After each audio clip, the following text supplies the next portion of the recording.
Señor nos siga instruyendo por medio de su palabra. Amén. Espíritu Santo, tercer sermón. Juan capítulo 14, versos 15 en adelante. Lo leemos como el texto que hemos tomado de referencia.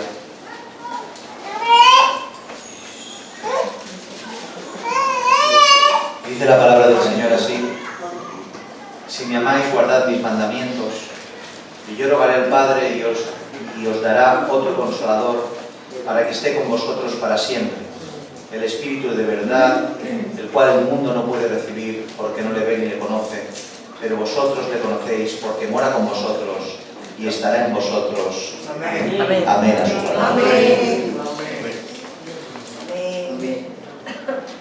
Bien, en el sermón anterior estuvimos contestando de una forma directa y precisa a las preguntas concretas respecto al Espíritu Santo. ¿Quién es el Espíritu Santo y qué es el Espíritu Santo?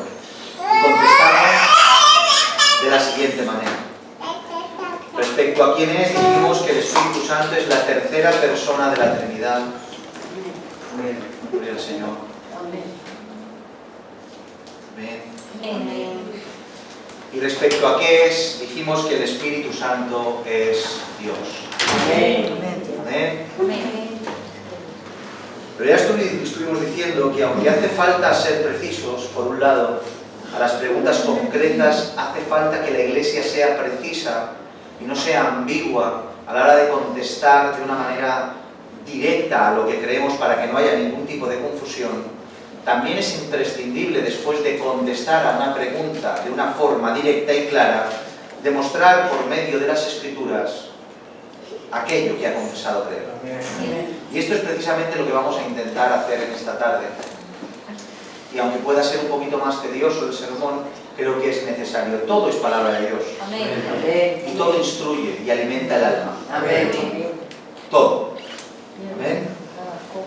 Pero antes de comenzar, ya que nos hemos propuesto intentar hablar de todo lo que entendemos que es importante al respecto de esta doctrina, sin establecer un número concreto de sermones, no sé cuánto tiempo nos va a llevar predicar de esto, ni los puntos concretos que vamos a tocar, pero aún así permítanme tomarme unos minutos para poner en conocimiento a la Iglesia muy rápidamente de algo que, aunque no es vital ni de esencial vitalidad el conocerlo, creo que es de gran utilidad el saberlo. A lo largo de la historia, como ya hemos señalado en otras ocasiones, se han levantado detractores de los principios bíblicos fundamentales. A lo largo de toda la historia han habido detractores de los principios de fe que han sostenido los cristianos. Y el Espíritu Santo no se ha librado de ser objeto de escarnio. Y son precisamente estos dos principios tan fundamentales que hemos presentado respecto a quién es y qué es Dios y es la tercera persona de la Trinidad, que estos dos principios han sido precisamente perseguidos por muchos detractores a lo largo de la historia. En otras palabras, se ha perseguido a lo largo de la historia su divinidad y se ha perseguido la personalidad del Espíritu Santo. Estas herejías y otras más fueron perseguidas y refutadas por el cristianismo de la época y por hombres de Dios que por medio de las Escrituras, de la intensa búsqueda de la verdad, refutaron dichas herejías, protegiendo así a la Iglesia presente, en la cual se vivían in situ esas herejías, y la Iglesia futura, dejándonos fundamentos de fe y principios de fe que son esenciales al día de hoy. Y como ya recordamos en la Iglesia, estas propias herejías que fueron saliendo propiciaron estas estructuras doctrinales que perduran al día de hoy, de tanta utilidad se nos hace tenerlas a día de hoy.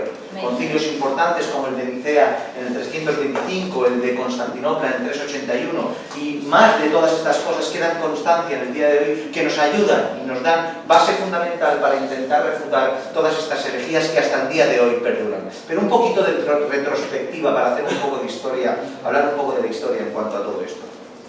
Aunque nos podemos encontrar en diferentes grupos a lo largo de esta historia que estamos mencionando hasta llegar a la actualidad, hay uno entre ellos que merece la pena resaltar.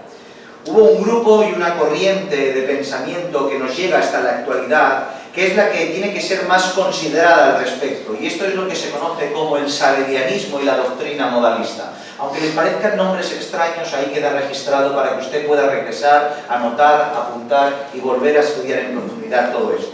Sabelio fue un sacerdote teólogo cristiano del siglo III, por el cual esta enseñanza modalista tomó su mayor auge. Pero él no fue el primero que habló de esta doctrina modalista, que en un segundo diremos muy por encima lo que significa, sino que un tal Noeto de Esmirna y un discípulo suyo, Praxias, el cual Tertuliano discutió con él refutando estas herejías, fueron los primeros en difundir estas enseñanzas señaladas como heréticas en la historia de la Iglesia. No obstante, este pensamiento, como hemos dicho, tomó fuerza en Sabelio, y a tal grado que hasta el día de hoy se conoce esta doctrina herética y este movimiento como sabelianismo, haciendo honor a su nombre, donde perduró. Pero ¿qué es esta enseñanza a que nos estamos refiriendo? ¿Qué es esto del sabelianismo y la doctrina y enseñanza modalista? Básicamente es lo siguiente, y esto les va a sonar. Esta enseñanza sostiene que Dios, el cual es uno, hasta ahí estamos todos correctos, no subsistía en tres personas diferentes y distintivas entre sí, sino que eran diferentes manifestaciones, diferentes rostros, diferentes modos del mismo Dios, y ahí su nombre, modalismo, por los diferentes modos en el cual se manifestaba. Este pensamiento sostenía que en base a los tiempos y épocas y necesidades, Dios se ha manifestado y se manifestó de diferentes maneras. En el antiguo pacto se manifestó como el Padre, en el tiempo de la redención y el establecimiento del Evangelio se manifestó, como lo conocemos, como el Hijo, y después de él hasta la actualidad se manifestó en forma del Espíritu Santo. Y estos tres no son diferentes personas, sino el mismo Dios en diferentes manifestaciones, según la doctrina de Sabelio, la doctrina modalista. Este principio ha ido mudando y matizándose y tomando diferentes aspectos a lo largo de la historia hasta el tiempo actual. Por ejemplo, algunos se centraron en la persona del Padre como único Dios verdadero, y esto es absolutamente verdad, pero no al punto que de una manera desmedida desfiguren las Escrituras, quitándole esa deidad al Hijo y quitándole esa deidad al Espíritu Santo. A tal grado es llevada a este extremo esta verdad que afirmaron que el Padre fue el que murió en la cruz. ¿Lo han escuchado alguna vez? Que el Padre murió en la cruz en forma de Hijo. Esto se conoce como patripasionismo, que el Padre sufrió la pasión. Hasta tal punto lo llegan. También su enseñanza modalista se conoce como monarquianismo, otra palabra que está ahí, que tiene que ver con enfatizar que como monarca, el único rey verdadero, único y exclusivo, y que no comparte su gloria con nadie, es el Padre, en este sentido, aniquilando lo que habla de la subsistencia de la deidad en las Escrituras. Estas formas de pensamiento, consideradas como heréticas, han perdurado hasta la actualidad que conocemos hoy, y las podemos ver claramente en movimientos tales como el mesianismo, los cuales, de la misma manera que el judaísmo, sostienen que el Espíritu Santo no es una persona que subsiste con el Padre y el Hijo en el seno de la deidad, sino que solo es la manifestación del poder de Dios. O sea, aquel nombre que se le da a aquello que hace sentir a la persona para que se mueve. Es lo único que capacita al hombre para hacer tal y cual cosa. O los testigos de Jehová, los cuales tildan solamente al Espíritu Santo como una fuerza activa. Pero si hay un grupo que ha heredado de una manera más clara este pensamiento de Sabelio y su doctrina modalista, son los que se conocen como los unicitarios.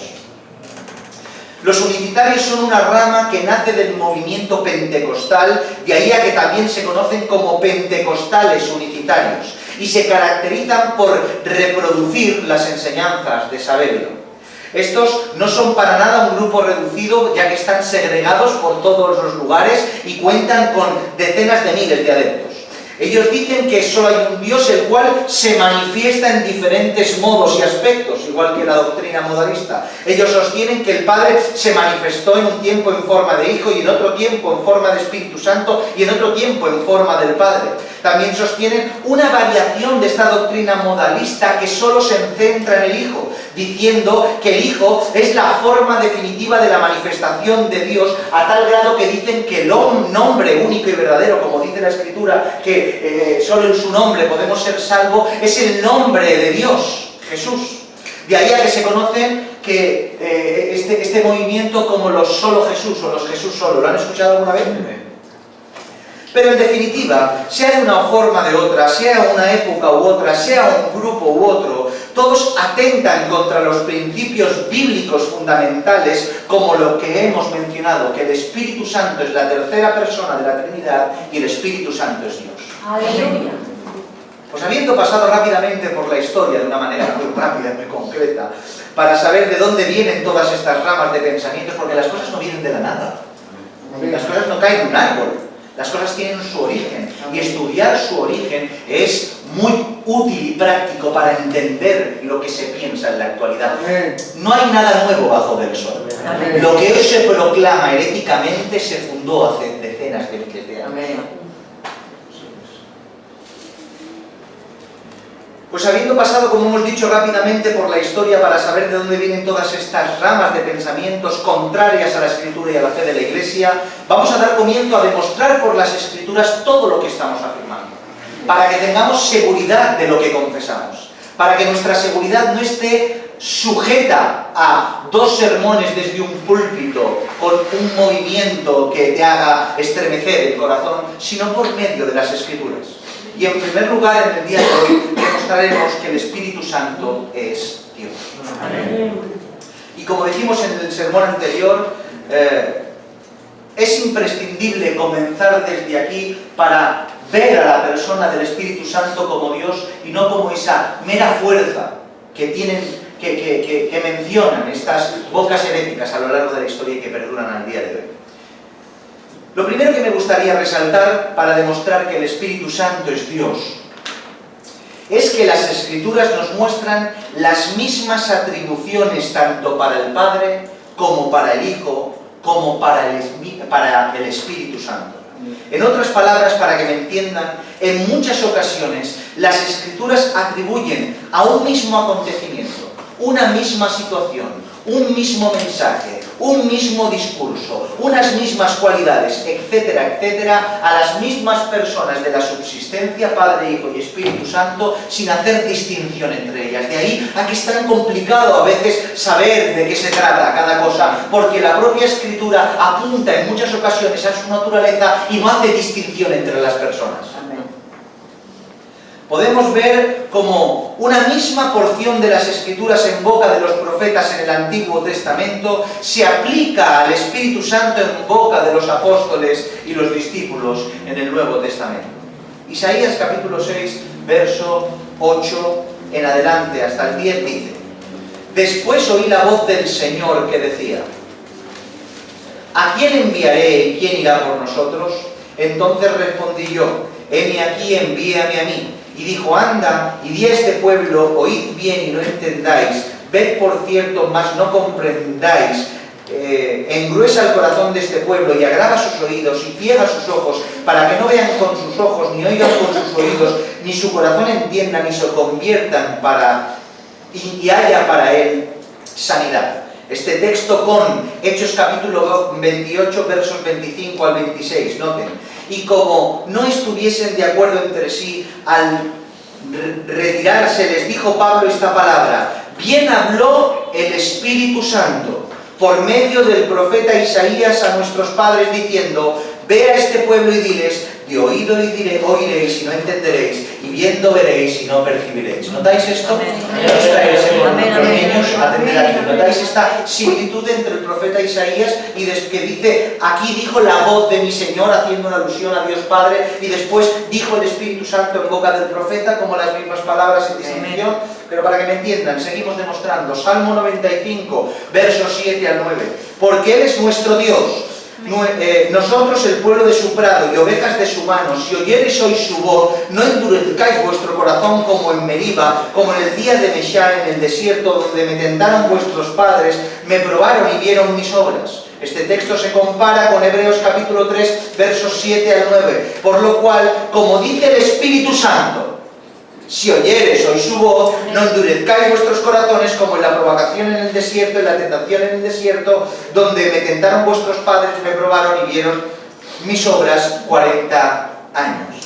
Éxodo capítulo 17, verso 7. Y llamó el nombre de aquel lugar Masha y Meriba, otra vez, por la rencilla de los hijos de Israel y porque tentaron al Señor diciendo, ¿está pues el Señor entre vosotros o no? Este texto con Hebreos capítulo 3, versículo... Antes he dicho Hechos, es Hebreos, no es Hechos.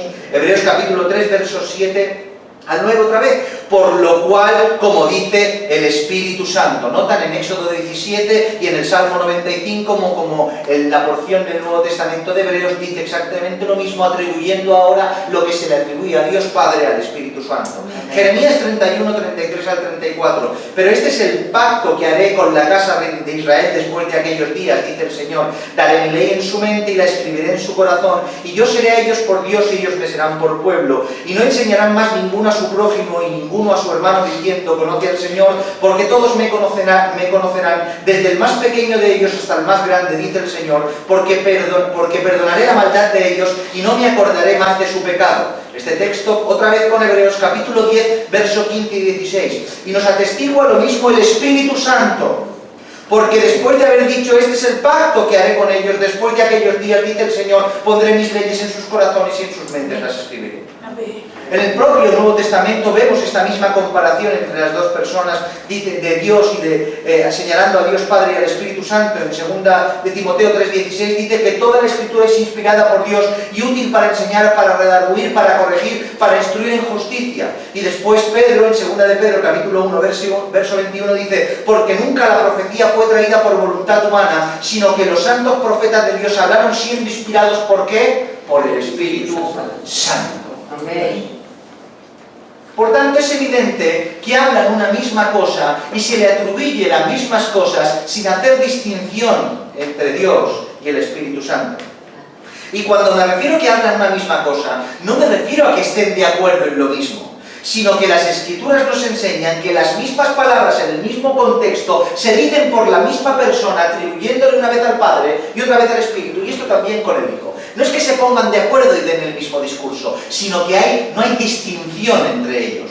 Por eso dice 2 de Samuel 23, 2 y 3, dice, el Espíritu del Señor ha hablado por mí, y la palabra ha estado en mi lengua. El Dios de Israel ha dicho, me habló la roca de Israel, habrá un justo que gobierne entre los hombres, que gobierne en el temor de Dios. Noten, el Espíritu del Señor habló por mí, y después dice, el Dios de Israel ha dicho, sin hacer distinción.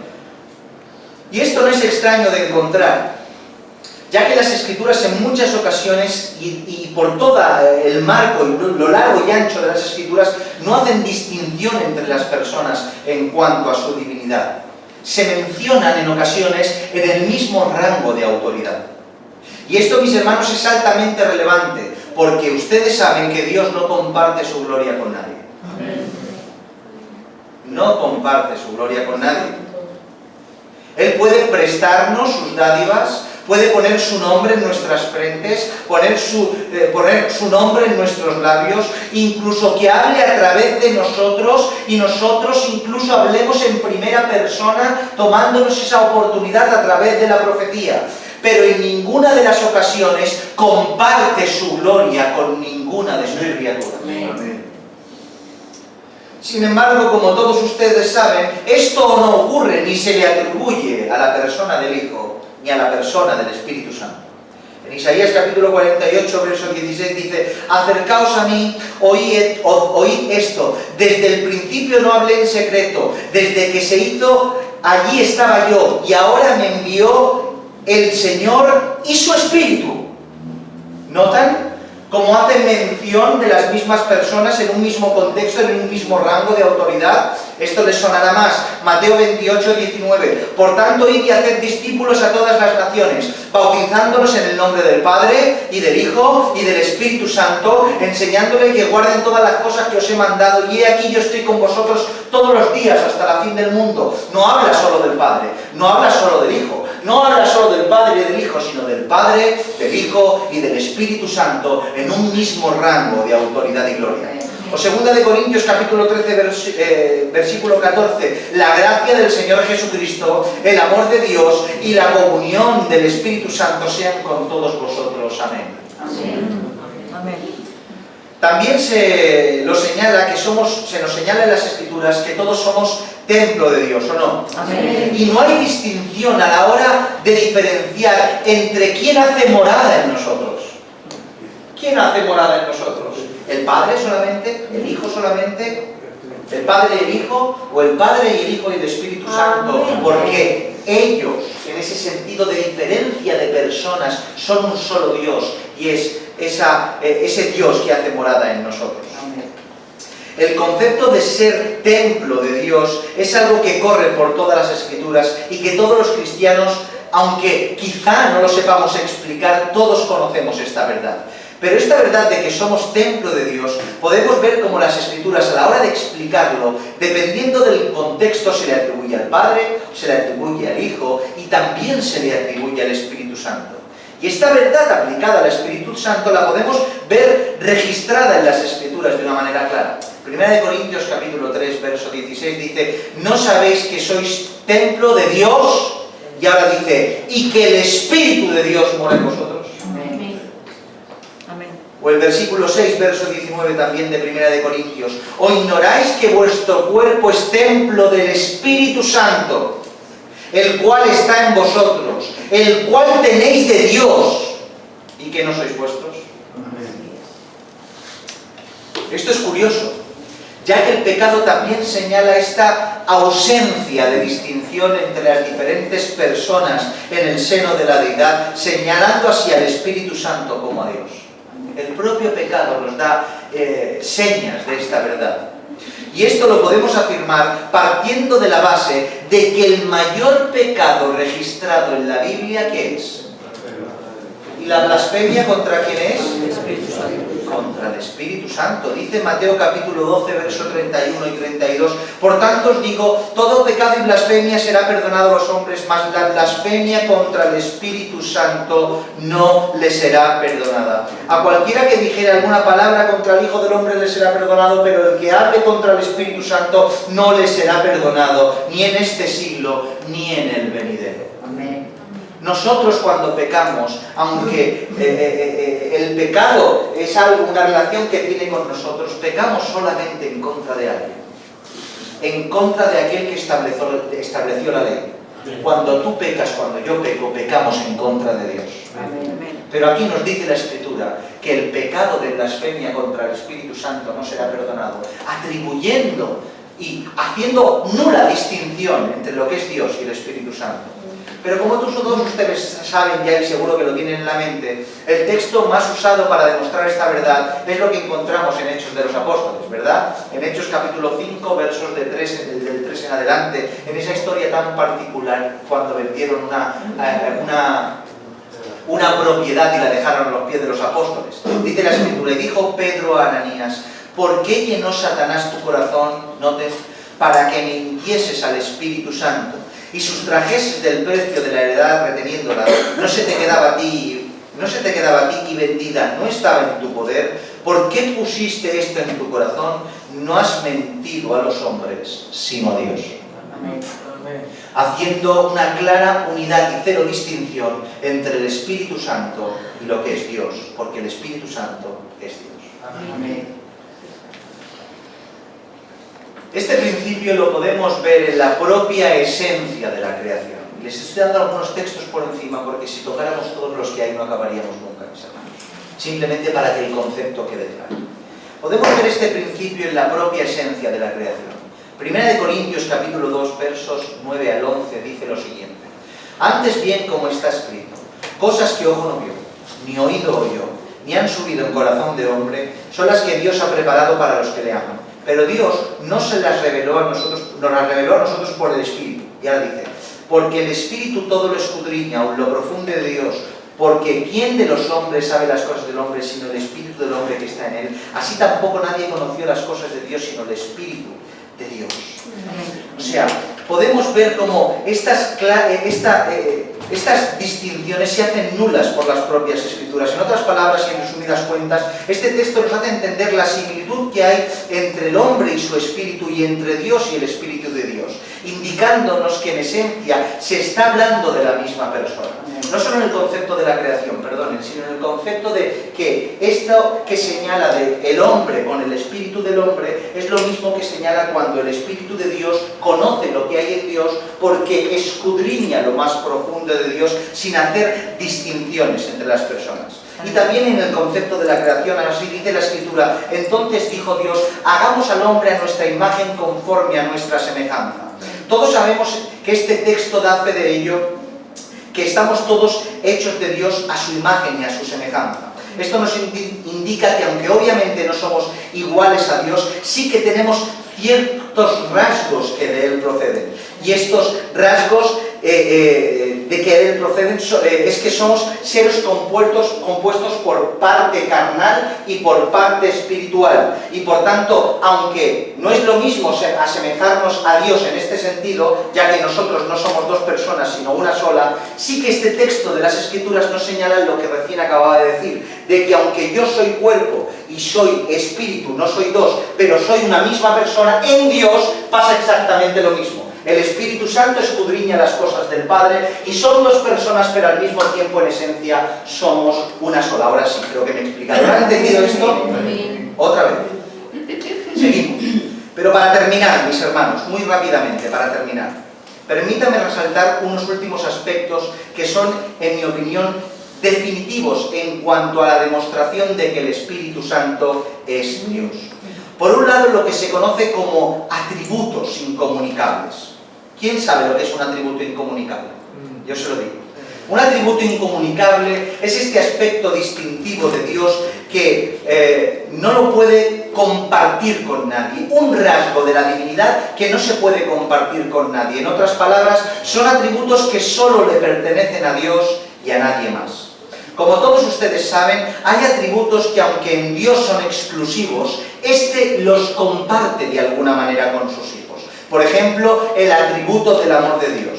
En Dios, este atributo es completamente exclusivo y nadie puede tener el amor que Dios verdaderamente tiene. Pero este atributo que es exclusivo lo comparte, lo derrama con su pueblo y derrama el amor de Dios para que nosotros amemos de una manera semejante a como Él ama. ¿Hasta aquí me siguen? Amén. Pero hay otros atributos que para nada pueden ser compartidos y que solo pueden manifestarse en la persona de Dios. Y entre estos podríamos resaltar, por ejemplo, como hablábamos el otro día, respecto a su santidad. Su santidad en el contexto de Dios solo le pertenece a Él. Dios es santo. Amén. Y esto tiene que ver con que está separado absolutamente de todo lo que existe, de todo objeto o figura que ni siquiera pueda imaginarse y pensarse. Dios está apartado de todo lo que podemos ver, de todo lo que podamos tocar y de todo lo que podamos imaginar. Dios está en un lugar exclusivo, separado de todo lo demás. Él vive fuera de la existencia de los hombres. Pues este ejemplo de santidad, el cual no es compartido con los hombres, es otorgado también al Espíritu Santo. Y esto no es difícil de demostrar, ya que el propio calificativo, nomenclatura distintiva del Espíritu, ¿cuál es? Santo. Él es el Espíritu Santo, el Espíritu que está apartado, el Espíritu que está separado de todo lo que conocemos. Isaías 63, versículo 10, dice: mas ellos fueron rebeldes e hicieron enojar su Espíritu Santo, por lo cual se volvió enemigo y él mismo peleó contra ellos. ¿Notan? Romanos capítulo 1, verso 4, que fue declarado Hijo de Dios con poder según el Espíritu de Santidad por la resurrección de entre los muertos. Y así podríamos hablar de 200.000 textos que aplican esa santidad a la persona del Espíritu Santo y es exclusiva solo de la figura de Dios. Pero sobre todo la forma más conocida, cotidiana de apuntar a los atributos incomunicables de Dios tiene que ver con los atributos omni. Y no omnis de los ovnis de los extraterrestres. La palabra omni es una palabra latina que significa todo. Por tanto, cuando decimos que Dios es omnipotente, omnipresente y omnisciente, estamos diciendo que es todopoderoso, que todo lo sabe y que está en todo lugar. Amén. Es por eso que estas atribuciones absolutas, con este todo que vemos resaltado, hace que estos atributos sean incomunicables y particulares solo en la persona de Dios. porque solo Dios puede poseerlos y precisamente dichos atributos distinguen a la persona de Dios y lo diferencian del resto de los seres vivos. Pues estos atributos omni, que solo pueden ostentar Dios, se le atribuye a la persona del Espíritu Santo. Él es omnipresente, que Dios está en todo lugar. La omnipresencia es bastante fácil de atribuir al Espíritu Santo, ya que todos coincidimos y hemos dicho que somos templo de Dios. Por tanto, si somos templos de Dios y somos templo del Espíritu y la Iglesia del Señor está segregada por todo el mundo y el Espíritu hace morada en cada uno de nosotros, para poder hacer eso posible tiene que tener la facultad de la omnipresencia para que se haga presente, porque no es algo figurativo, no es que sea una manera de hablar, el Espíritu verdaderamente está en el creyente. Amén. El creyente está segregado por toda la tierra, por tanto el Espíritu está segregado por todo el creyente, no solo dentro de él, sino cuando se predica, cuando se hace, cuando se hacen portentos y milagros, etcétera, etcétera, etcétera. Pero para que no dar cabida al error, un texto bíblico que lo demuestra, Salmo 139, versículo 7 y versículo 8. ¿A dónde me iré de tu Espíritu? ¿Y dónde huiré de tu presencia? Si subiera a los cielos, allí estás. Si al Seol hiciere mi estrado, de aquí y allí no estás. Está en todo lugar, porque el Espíritu Santo es omnipresente. Amén. Está también la omnisciencia, que todo lo sabe.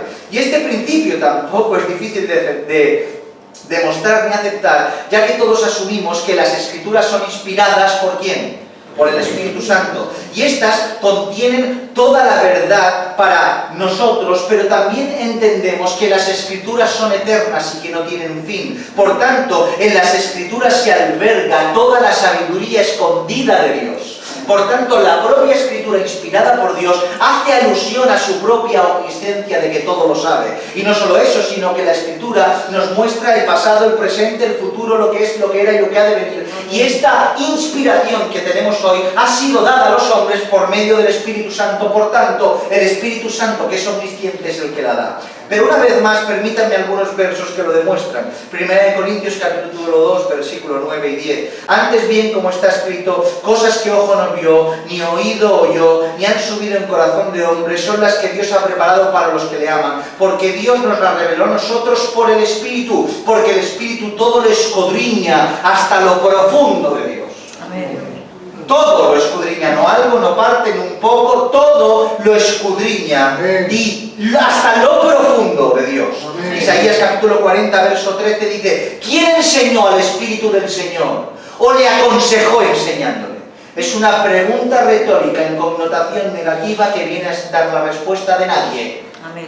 Nadie enseñó al Espíritu Santo y nadie puede aconsejarle porque Él lo sabe todo. Amén. Y último, de los atributos omni, omnipotencia. En mi opinión, su omnipotencia es la cualidad más destacable, ya que sobre ella es la que se atribuyen las diferentes funciones exclusivas que solo Dios Todopoderoso puede ejecutar. O sea, a través de que Dios todo lo puede, es que puede ejecutar todo lo que Él hace. Por un lado, Dios crea, ¿verdad? Como todos ustedes saben, al crear, cuando hablo de crear, no me refiero a su forma más esencial, la cual tiene que ver con traer a la existencia aquello que no existe. No me refiero a inventar, no me refiero a tomar de lo creado y hacer de la suma de unas cuantas cosas algo nuevo. No, me refiero que de la nada venga de la cero existencia a la existencia. Eso me refiero con crear. Pues esta función es atribuida a la persona del Espíritu Santo, ya que en Génesis capítulo 1, verso 1 y 2 dice: en el principio creó Dios los cielos y la tierra. Y la tierra estaba desordenada y vacía, y las tinieblas estaban sobre la faz del abismo, y ahora dice: y el Espíritu de Dios se movía sobre la faz de las aguas. Esta mención del Espíritu Santo moviéndose sobre la faz de las aguas es una atribución a la participación en la creación. El Verbo habla, el Padre manda, el Espíritu se mueve y vemos cómo participa en la creación. Confirmado con otros textos más explícitos como el que encontramos en Job capítulo 26, verso 13. Su Espíritu adornó los cielos. Su mano creó la serpiente tortuosa. aplicándolo al propio Espíritu Santo, o el Salmo 130, en el cual vemos un salmo inmenso, maravilloso, que describe al Dios Todopoderoso creando, y dice el Salmo 104, versículo 30, dice: envías tu Espíritu, son creados y renuevas la faz de la tierra. ¿Notan cómo se le da atribuciones creadoras a la persona del Espíritu Santo? Y esto no solo a lo que la tierra se refiere, sino también a lo que al crear incluso del ser humano también apunta. Y no solo por el plural que encontramos en cuando dijeron de hacer al hombre, ¿cómo dice? Hagamos al hombre. Lo que entendemos que hablaban en su propia subsistencia. No solo eso, sino textos literales otra vez como Job 33, versículo 4, que dice: el Espíritu de Dios me hizo. Y el soplo del Omnipotente me dio vida. Gloria a Dios. Más claro, es imposible. También vemos su omnipotencia en su participación y relación con el Verbo de vida, tanto en su encarnación como en su glorificación. O sea, solo alguien que sea Dios puede tener esta interactuación y poder hacer esto con el propio Verbo de vida, si no es imposible. Dice Lucas 1:35, respondiendo el ángel le dijo: el Espíritu Santo vendrá sobre ti, y el poder del Altísimo te cubrirá con su sombra, por lo cual también el santo ser que nacerá será llamado Hijo de Dios. Participando en la concepción de María, el Espíritu Santo y ese mismo poder del Altísimo vendrá sobre ti. Pero no solo en su encarnación, sino también dice Romanos capítulo 1, verso 4, que fue declarado Hijo de Dios con poder, según el Espíritu de Santidad, por la resurrección de entre los muertos. ¿Notan? El Espíritu Santo demostrando su omnipotencia tanto en la participación en la encarnación del Verbo de vida como en su glorificación y su resurrección. Podemos ver dicha omnipotencia en él, ya que es el que se encargó no solo de la resurrección de Cristo, sino que se encargará de todas nuestras resurrecciones, mis hermanos. En el capítulo 8, versículo 11 de Romanos dice: y si el Espíritu de aquel que levantó de los muertos a Jesús mora en vosotros, el que levantó de los muertos a Cristo Jesús vivificará también vuestros cuerpos mortales por su Espíritu que mora en vosotros. Amén. O sea que el Espíritu Santo, díganme ustedes si no es Dios, ¿cómo puede resucitar a todos los muertos de la familia? Y en muchos otros aspectos, mis hermanos, podríamos estar tantas horas hablando de esto, de suma importancia que vemos la omnipotencia del Espíritu Santo. En la regeneración, Tito capítulo 3, versículo 5, nos salvó no por obras de justicia que nosotros hubiéramos hecho, sino por misericordia, por el lavamiento de la regeneración y por la renovación en el Espíritu Santo. No solo en la regeneración, sino en la santificación, segunda de Tesalonicenses, capítulo 2, verso 13. Pero nosotros debemos dar siempre gracias a Dios respecto a vosotros, hermanos amados por el Señor, de que Dios os haya escogido desde el principio para salvación mediante la santificación por el Espíritu y la fe en la verdad. O en la manera por la cual Dios capacita a los hombres por medio de tantos dones como de los ministerios o de los diferentes poderes que éste manifiesta, 1 Corintios capítulo 12, verso 11. Pero todas estas cosas las hace uno y el mismo Espíritu, repartiendo a cada uno en particular como Él quiere. O Romanos 15, 19, con potencias de señales y prodigios en el poder del Espíritu de Dios, de manera que desde Jerusalén y por los alrededores hasta Lírico todo lo he llenado del Evangelio de Cristo. Amén. Amén. Amén. ¿Notan cuántos textos? Amén. Podríamos tirarnos así esta mañana, mis hermanos, leyendo la palabra. Por tanto, queda completamente demostrado que estos atributos de omnipotencia, omnipresencia y omnisciencia que solo se le pueden atribuir a Dios, se le atribuyen al Espíritu Santo, lo que lo pone en la categoría de Dios mismo. Amén. Pero mis hermanos, termino ya con eso. 5 minutos. Si hay un atributo que caracteriza a Dios de una manera exclusiva, si hay un aspecto de la naturaleza de Dios que lo distingue como Dios, si ya hemos mencionado bastantes, hay uno que, en mi opinión, está por encima de todos, y es su eternidad. Amén. Solo Dios es eterno. Amén. ¿Lo creéis esto? Amén. Solo Dios Isaías capítulo 40, verso 28 dice: no has sabido, no has oído que el Dios eterno es el Señor, el cual creó los confines de la tierra, no desfallece ni se fatiga con cansancio, y su entendimiento no hay quien lo alcance. Amén. Dios es eterno. Amén. La palabra que encontramos aquí para eternidad, Olam, es escondido, fuera de la mente, continuo. Y este calificativo es única y exclusivamente, solo le pertenece a Dios. Ningún otro ser creado sobre la tierra puede ser eterno. Precisamente porque somos creados, es imposible tener este atributo. Porque todos procedemos del Dios eterno. Y por tanto ninguno podemos ser eternos como Él. Algunos en ocasiones decimos que seremos eternos, o que atribuimos algún tipo de eternidad al ser humano, que el alma del ser humano es eterna, o que seremos eternos cuando el Señor venga en su gloria, pero nada más lejos de la verdad, ya que eternidad no es lo mismo que inmortalidad. Nosotros podemos llegar a tener inmortalidad en el alma por medio de ser partícipes de alguna manera de la eternidad de Dios, pero para nada somos eternos, ya que la eternidad tiene una particularidad muy distinguible, y es que ser eterno te ubica fuera de los límites del tiempo. En otras palabras, la eternidad tiene la particularidad de que no tiene principio. Y eso, precisamente, es un atributo exclusivamente de Dios. Amén. Y esta verdad se deja ver desde el primer versículo de la Biblia, en Génesis capítulo 1, verso 1. En el principio creó Dios los cielos y la tierra. No es que todo comenzó en un principio y Dios vino de la nada en el principio y todo vino a existir desde el principio, sino que Dios desde su eternidad propició que hubiera un principio. Amén. Dios, que todo lo llena en todos, hizo un hueco en Él mismo para que existiera un principio, dando así el comienzo de lo que conocemos como tiempo y como tierra. Él está fuera del tiempo. Él vino, el tiempo vino a la existencia desde el momento en el cual Dios dijo: hágase, o sea. Por eso el principio de la inmutabilidad está ligado al principio de la eternidad. Porque mientras que el tiempo tiene la particularidad de avanzar y con él arrastra todo lo que está sujeto a él mismo, todo lo que existe y está dentro del tiempo, todo cambia. Todo.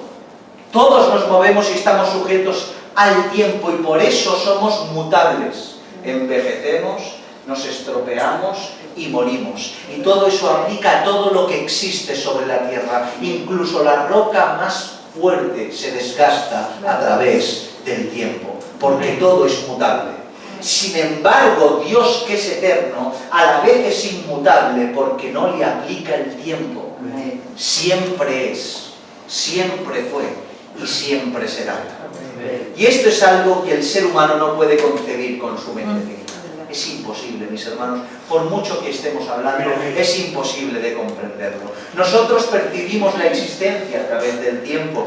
Nosotros entendemos la razón del existir con pasado, presente y futuro. Y fuera de ahí no tenemos idea de nada. Nuestra mente racional y finita no puede percibir lo que es eterno, a tal grado que incluso para describir la eternidad de Dios lo hablamos en términos sujetos al tiempo. Y las propias Escrituras así fueron inspiradas para que podamos entenderlo. O sea, las Escrituras se escribieron sujetas a la comprensión humana para que podamos entender lo que es entendible. Por eso leemos en Hebreos 13:8, Jesucristo es el mismo ayer, hoy y por los siglos, factor tiempo. Apocalipsis 1:8, yo soy el alfa, la omega, el principio y el fin, dice el Señor, el que es, el que era y el que ha de venir, el Todopoderoso, sujetado al tiempo. O el Salmo 92, antes que naciesen los montes y formasen la tierra y el mundo, desde el siglo hasta el siglo, tú eres Dios. Metiendo a Dios dentro del tiempo, cuando Dios en realidad está fuera del tiempo. Él es eterno. Pues mis hermanos, esta realidad que solo aplica a Dios y la eternidad, que solo puede ostentar un Dios todopoderoso, se aplica a la persona del Espíritu Santo. Y una vez más, no solo porque implícitamente su eternidad se asocia a tantas y tantas cosas que vemos a lo largo y ancho de las Escrituras, como puede ser la creación, como hemos visto, el Espíritu no vino a ser creado en el principio, sino que estaba antes desde el principio, por tanto, le otorga esa particularidad de eternidad juntamente con Dios Padre y el Hijo. Sino porque lo vemos literalmente en las Escrituras, otra vez Hebreos capítulo 9, verso 14, cuanto más la sangre de Cristo, el cual mediante el Espíritu eterno. Amén. Otra vez eterno, aplicado a la persona del Espíritu Santo. Por tanto, mis hermanos, solo demostrando por las Escrituras que el Espíritu Santo es eterno, ya ha quedado demostrado que el Espíritu Santo es Dios. Amén.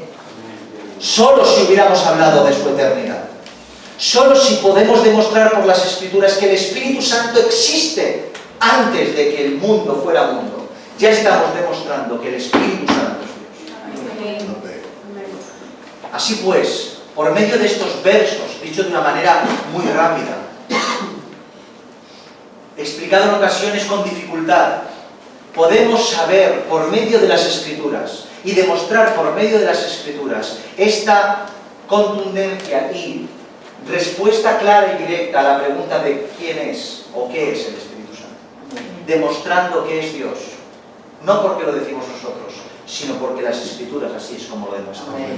Y decir otra cosa es ir en contra de los principios escriturales.